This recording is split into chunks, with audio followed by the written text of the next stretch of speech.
राम राज्य की महानता केवल उसके सैन्य विजय या शासन की शक्ति में नहीं थी, बल्कि उसकी सबसे बड़ी पहचान थी उसके न्याय, समता और धर्म के प्रति अपार श्रद्धा।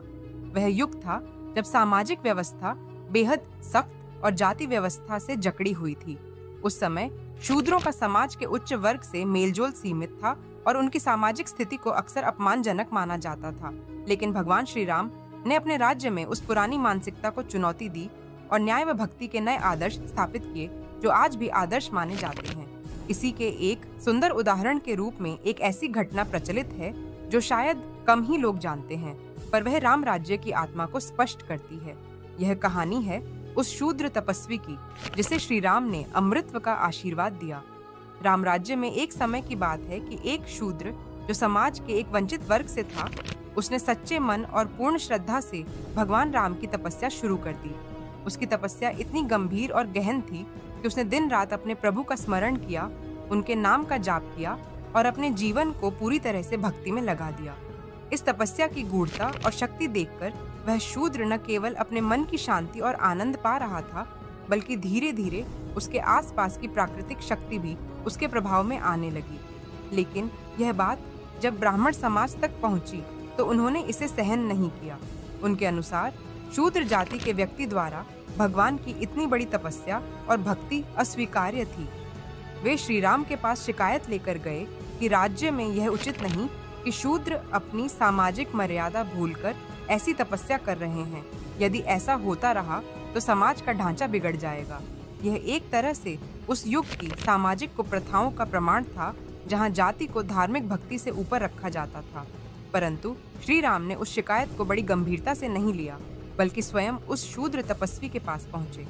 जब वे वहां गए तो उन्होंने उसकी तपस्या की गहराई को देखा और भक्ति की सच्चाई को महसूस किया। उन्होंने उस शूद्र के हृदय में भरे प्रेम, समर्पण और ईश्वर के प्रति अपार श्रद्धा को समझा। श्री राम ने अपने मुख से कहा, जो मुझे भजता है वह न ऊंचा है न नीचा, केवल मेरा है।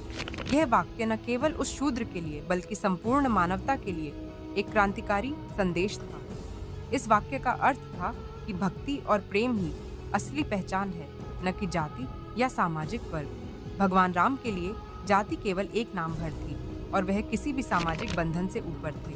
उनकी दृष्टि में हर मनुष्य बराबर था और जो उन्हें सच्चे दिल से भजता था वही उनका प्रिय था। इस दृष्टिकोण ने उस युग की सामाजिक धारणाओं को पूरी तरह बदल डाला और यह साबित कर दिया कि भक्ति के मार्ग में सामाजिक भेदभाव का कोई स्थान नहीं हो सकता। इस घटना से राम राज्य की न्याय प्रणाली की गहराई और परिपक्वता का भी पता चलता है।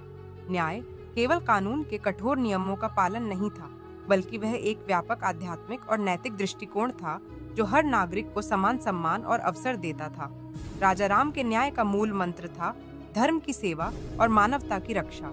उन्होंने यह स्पष्ट कर दिया कि केवल बाहरी नियमों के पालन से न्याय नहीं होता, बल्कि आंतरिक सत्य और भक्ति से ही न्याय साकार होता है।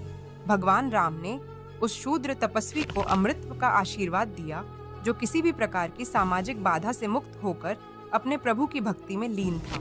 यह आशीर्वाद केवल भौतिक अमृतत्व नहीं था, बल्कि एक आध्यात्मिक अमृतत्व था, जो यह दर्शाता है कि भक्ति की शक्ति से व्यक्ति मृत्यु के बाद भी जीवित रहता है, क्योंकि उसकी आत्मा ईश्वर के साथ एक हो जाती है। यह आशीर्वाद उस समय की सबसे बड़ी पुष्टि थी कि भगवान राम की दृष्टि में मनुष्य की असली जाति उसकी भक्ति, उसके कर्म और उसके हृदय की शुद्धता है। यह कथा आज भी हमारे लिए एक अमूल्य सीख है।